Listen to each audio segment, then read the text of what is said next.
Hi folks, this weekend's adventure brings us to Braeside Beach where we find a stowaway cabin. Then we enjoy a great day exploring a boat launch area not far from there where we are treated to a wonderful sunset. After that, as if that wasn't enough, a chance meeting with a wonderful fella named Mel Wood, who can usually be found adorning his comfy chair on the main street in a small touristy town of Merrickville. So come and join us as we experience these exciting people and places together. Hi, I'm Ken. And I'm Kat. And we're the Traveling Wildberries. We begin this journey heading for Braeside Beach as our first destination. It looked like an interesting place on the map, so we decided to have a closer look. Turns out the beach area itself is rocky, no sand, and apart from some picnic tables scattered around and a nice view of the river and the opposite shoreline, there really wasn't much else there at all. So we decided to head over to the boat launch area just down the road and have a picnic supper there. This spot allowed us to pull up closer to the picnic tables, plus the ambiance was much warmer. After supper, we were treated to this wonderful sunset just beyond the ridge in the distance. After that, we decided we were going to take the drive back down the highway to spend the night on the waterfront at our old spot at the base of Robert Simpson Park. We arrived just in time to catch a glimpse of this amazing moon hovering over the water on the horizon. A distant train whistle in the background added a little extra ambiance to the moment as well.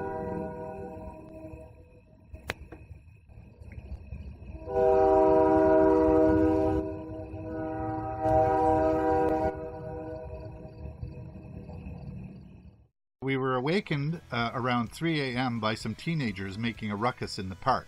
They were quite loud and throwing things around, so instead of waiting to see if they were going to cause us any grief, we just decided to pack up and move. We took the drive back to Braeside Beach and boondocked there for the night.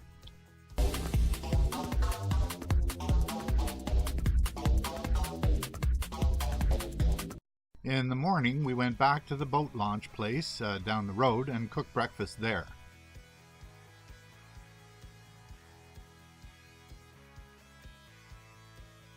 After relaxing in the park for most of the day, we decided to go for a swim.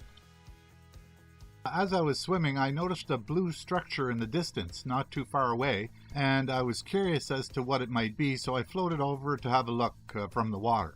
It appeared to be some kind of hut, so I called Kat over to come and check it out with me. She suggested we approach it from the beach. And there it is, some little hut thing that somebody built on the point out here.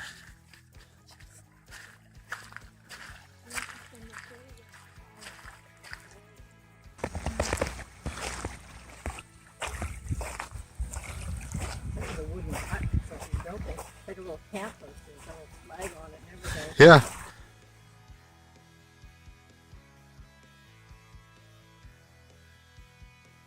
It appears that someone built this little hut and left it stocked and ready for anyone who may come along.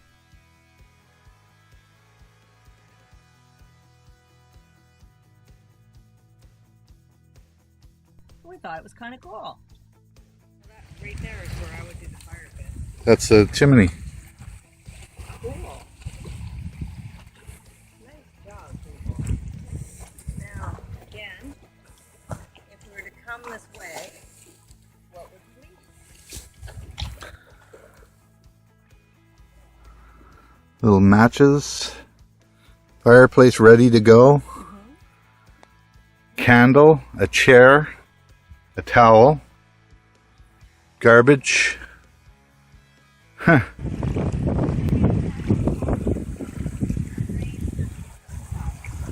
A little while later, we decided to head down to Merrickville. This was one of the other little towns we had visited some time ago, back when we had rented the houseboat. We decided to have a look at it from a different perspective. We pulled up to an open parking spot right in the main road in front of the Christmas store. As we were getting out of the RV, this gent sitting on the sidewalk in front of the store said, "Hi there, that's a nice looking rig you have." I said thank you and sat down in a chair beside him on the sidewalk. After sharing an ice cream treat, we chatted for over an hour and a half. while I was off shopping and visiting the various little shops. Turns out Mel was a regular fixture in this spot in front of the Christmas store in this little town. He is an impressive 92 years young, yet he didn't seem a day over 56. He beamed with a huge, warm smile when I told him that also. If you're interested in his story, click here. I actually wasn't kidding to a great degree when I told him he didn't look 92. He was in very good shape for a man his age. We sat chatting right there on the sidewalk with the sound of a saxophone busker in the background, just a block away, and shoppers milling around. As I returned from my shopping excursion, Mel was just leaving as his son had come to pick him up. Ken and I sauntered around a little more, then ended up meeting this other fellow and his wife who told us some very interesting tales about various parts of the U.S. that they traveled to in the past few years. Supper time was approaching, and I had a craving for French fry with gravy. I was okay with that as well, so we scouted out a spot just up the road, which turned out to be a fish and chip stand. We ended up ordering the fish and chip meal deal. As we were waiting for the food, I noticed a piece of military equipment of some sort in the park across the road, so I went over to have a look. After we ate, we drove down to a spot at the locks by the water, which we had scouted on Google. We parked there and then sat at the picnic table by the water playing backgammon and chatting and just basically enjoying the beautiful day. Beating me again, yes. The afternoon turned into early evening as we sat watching an interesting display of some trick dives off the edge of the locks by a group of local kids. Shortly after the kids packed it in and took off, the mosquitoes made their appearance, so we moved inside the RV for the rest of the night. I woke up early the next morning to a damp and soggy looking day. It wasn't pouring rain, it was just that sort of light mist that's reminiscent of those scenes in the movie that show the foggy and dimly lit streets of Great Britain, for example.